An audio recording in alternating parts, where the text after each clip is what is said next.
Lagi ka bang nasa labas at problema mo ang mag-load lagi ng data para meron kang internet na gagamitin? Stay tuned with this video at meron akong i-share sa inyo na nabudol ko sa online.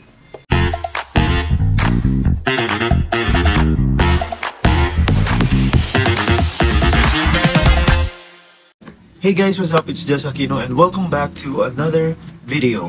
And with today's vlog guys, gusto kong i-share sa inyo ang isa na namang item na nakabudol sa akin ng online dahil super nag-trending ito at ito ay ang 4G LTE modem na Wi-Fi.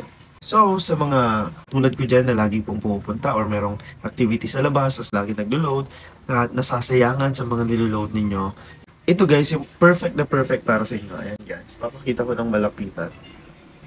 Ako kasi guys, di ba? Ewan ko kung parehas tayo ng experience sa bahay, meron tayo internet. Tapos sa work natin, kung saan man kayo pupunta is lagi merong internet. Pero meron kayong mga side trips or may mga lakad din kayo na talagang nasa field kayo palagi, mga ganyan, or nasa travel, nasa biyahe. And ayun guys, minsan di ba nasasayangan tayo mag-load kasi pagdating lang din natin dun sa pupunta natin is meron lang din tayong mga internet. Ayun guys. And pag nag-load tayo ng 50, after 3 days expire na hindi rin natin nagamit, minsan hindi na nga natin nauubos yung mga datas na ino-offer or mga nag-subscribe, hindi natin naubos yung mga subscription natin ng mga load. So, sayang lang din, di ba? And finally guys, meron nag-trending sa online, sa TikTok, ang itong 4G LTE modem. At ito guys ay parang siyang portable Wi-Fi. Plug and play lang siya. So, napakaganda nito guys compare sa mga dati nating mga pocket wifi, mga ganon. Ayan, meron akong pocket wifi din po dati. So, yun nga lang kasi parang may specific tayong network kung ano yung network na pagsasaksakan. At, ayun guys, ang naging struggle ko dyan pag hindi naman talaga ganun kalakas yung signal doon sa lugar na yun, nung network na yun is problema lang din natin, di ba? So, ako pag napupunta ako ng iba't ibang probinsya, talagang dala ko naman siya. Yun nga lang ang problema ko, hindi siya match sa lahat ng lugar. So, ito, nagsisearch na rin ako online ng mga open line na mga service para sa mga pocket wifi, pero parang nagiging pricey para sa akin, like pili na lang ng brand new para mga ganon.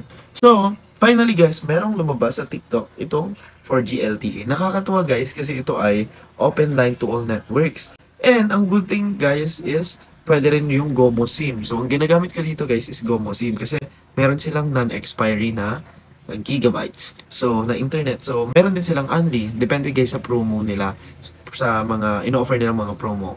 Ayan, nakakatuwa guys kasi syempre in-order ka na lang din yung GOMO SIM. So far guys, so good. Sa mga pinupuntahan kong area, may signal naman si GOMO. Hindi naman siya hirap. Na-try ko na isaksak siya directly sa saksakan sa loob ng bahay or sa lugar na pinupuntahan kung walang internet.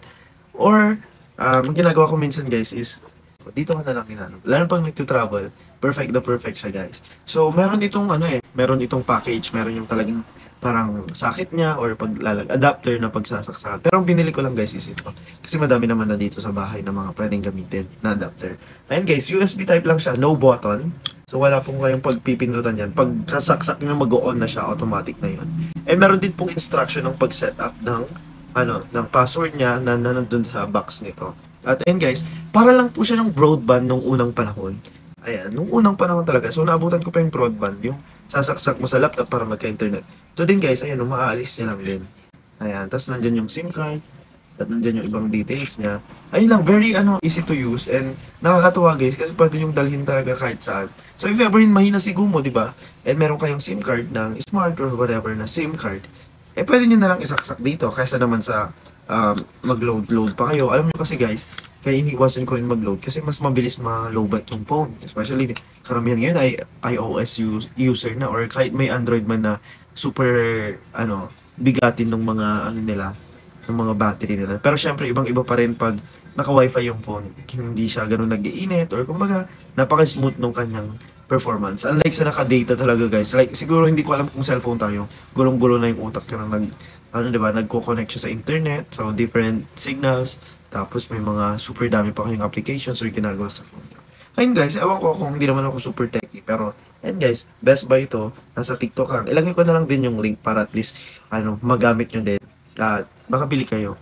Ayun guys, so may mga package na rin to, pero ang binili ko lang ito lang. Tapos separate din yung GOMO SIM. Kung meron naman na kayong GOMO SIM, huwag na kayo bumili syempre, yun na ang salpak na dito. Ayun guys. So, ayun lang guys, the best. Bili na rin kayo. So, thanks for watching. Bye-bye.